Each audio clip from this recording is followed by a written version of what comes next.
Game 7, talking about ring culture. Thunder Pacers for all the marbles. Ring culture was in the news. I just want to say, I understand what LeBron is saying. An easy way to get clicks is to just disagree with LeBron on anything. People, okay, because a certain amount of people, no matter what LeBron says, LeBron can say like, hey, ketchup is red and made out of tomatoes. Like, no, it's not. You don't know how much high fructose corn syrup is in ketchup. And I'm like, okay, I'm just trying to. And they're like, LeBron is right. You're wrong. It's not what's up. I understand what LeBron is saying about ring culture. This is my take, not LeBron's. It's going to be pretty obvious. A lot like pool noodles. Supposed to be used for celebrations and fun, occasionally used to hurt people. Okay? Hey, float on it. Great. Use it as a high jump. That's wonderful. One person's in the pool, other person jump over the pool noodle. You hook it up to the filter and it will shoot out like a little fountain. Wow, look at this. In the Bellagio in my in-laws' house. And then occasionally, more often than we would like, you get smacked in the head with it. That's just the tip end of a pool noodle. Whatever material, pool noodle material. You know that chart you had in chemistry? It was like iron, gold, the periodic table, oxygen, and it was like pool noodle material. That hits you right in the face, no matter what. I've been getting hit in the face with pool noodles since my children were probably 8 months. Still has hurt the same. 13 hits me like it's still, yeah, you've been able to do this since it still hurts. So I understand LeBron's point. The rings are supposed to be used for celebration and fun. Occasionally, they are used to hurt people, and that's not what it should be. No one should take Allen Iverson down a notch. No one should take Charles Barkley down a notch. No one should take Dan Marino down a notch. But at the same time, Dan Marino's not Tom Brady. He's just not. Here's the question that LeBron was asked from a guy named Dustin on the Mind the Game podcast. Why is ring culture so much more prevalent in the NBA than any other sport? Now, the actual answer, outside of like a philosophical answer, is pretty simple. I just wrote it down. I'll read it to you verbatim. Well, Dustin, pretty simple. We've got 5 guys on the court, and we both play offense and defense, so we're going to be judged closer to individual sports like golf and tennis rather than large team sports like soccer or football. Thanks for writing. What's the next question, Steve Nash? So that's the real reason if we're trying to figure out why it's happening. No one's like, you know what? Great golfer. Never won, but he just never had the caddy. Great tennis player. Just never had the person that put the tennis rackets in the bag. No, you have to win. It's an individual sport. On the other end of the spectrum, if you were in a war, that's not on you. If Byron went back post-Revolutionary War, and I don't think his wife is like, just like, oh, Byron, you are being flamed for losing to the colonies. It's like, well, I won a few battles. To the colonies, you got smoked. It's not all on Byron. It was a team loss. So that's that. But with that being said, I'm pro ring culture. 3 reasons why we need more ring culture and not less. Reason number 1, and this is tricky. It's not actually about elite players, and ring culture helps more than it hurts. Game 7 on Sunday. Think about who this is going to help. SGA it will help, but SGA is already here. It will really help Halliburton. It'll put Siakam into the Hall of Fame. Rick Carlisle will have 2 rings. It will help him. TJ McConnell all of a sudden is like, wow, TJ. Jalen Williams.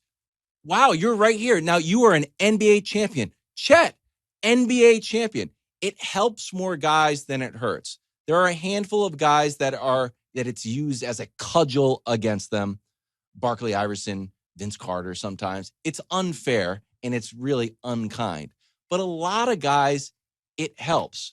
Think about guys with 1 ring. Garnett, Paul Pierce, Dwight Howard gets a ring. Jason Kidd gets a ring. They move up another level. Dirk's ring. Ring culture mostly helps people. And again, with the elite players, it's really an argument on, are you sitting in first class? Are you flying private?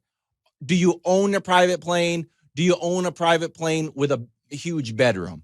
No one's talking about sitting in, next to the bathroom in a seat that doesn't recline. in the middle seat. That's never what it is. It's always just like, oh, Dan Marino, he's flying first class. It's nice. He's not in the back row next to a crying baby hitting you with a pool noodle. How'd you get a pool noodle on the plane? It's your emotional pool noodle? That doesn't make any sense, ma'am. Just like, oh, there's no TVs and there's no Wi-Fi and my seat doesn't recline and I'm in the back row next to the bathroom that there's a long line for because the bathroom in the front doesn't work and I'm getting hit with a pool noodle. No one's doing that. Dan Marino's in first class. It's fine. So it actually helps more than it hurts. Steven Jackson we used to have on the show at ESPN and here. I was like, always introduce him as NBA champion Steven Jackson. It's great. It helps his legacy. That's part of ring culture. It's not really about the elite 1%. It's really about it helping everyone else. So that's number one. Ring culture helps more people and helps more legacies than it actually hurts. Reason number two. Oh, this is I get into the business of ring culture. Here's a way to make $1 billion. If you've got a pencil nearby, grab it. And Grit, you're going to need some capital at the front end. A way to make $1 billion. Buy an NBA team. Sign a star. Just be fine. Be fine enough to sell some t-shirts, sell some sodas, charge for some parking, never really compete, stay below the luxury tax, don't go out of pocket, literally, and then wait for everyone else to spend money and make the league and work hard and have the league rise, and then you sell. There needs to be less ring culture about the players and pressure on ring culture for the players and more on ownership and ownership groups. We saw the Lakers get sold. Mark Walters coming in. Dude wants to win.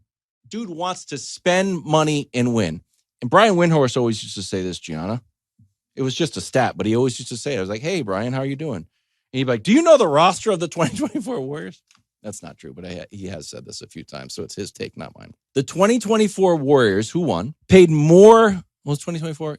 The team that won, 23-24 Warriors. The Warriors championship team, the most recent team that beat the Celtics, they paid more in tax than the rosters of the 24 other teams. Their roster was 205. Their tax was 177 for a total of $382 million that they spent. Orlando was at 131. Charlotte was at 136. They got outspent by $250 million. Call me crazy. I think if you're on peers, because from the outside world, fans look at all the teams as being on an equal playing field. But one team is committed to getting a ring, and some other teams are saying, you know what? Let's just sell some sodas and wait for the Celtics to sell for $6 billion and wait for the Lakers to sell for or get a valuation of 10. And next thing you know, either I get the expansion fee that's going to be about $400 million, or rising tide floats all boats. We can get an extra $1 billion by just selling Pepsis and putting an okay team out there. More ring culture in the ownership group. Finally, and this one is controversial. Not really. It's just more of a thought exercise. So I'll ask the question. How close are we to people not wanting a ring? This is one part NBA, one part overall. The reason is rings need to be priceless. And we need to sort of beat the drum of like the ring is all that matters. Again, we don't want it to veer into a negative space, but I think harping on how valuable the ring is matters. Like we saw Ronaldo, who was at the tail end of his career, say, Ronaldo, do you want to compete in these leagues anymore? He's like, no, I'll actually take $200 million. And there's an AI taking over one of the cameras. It is having a temper tantrum. It has recently stopped. And I just want to say, for all I talk about AI, I have been on your team. This is like if Mac Jones became all powerful.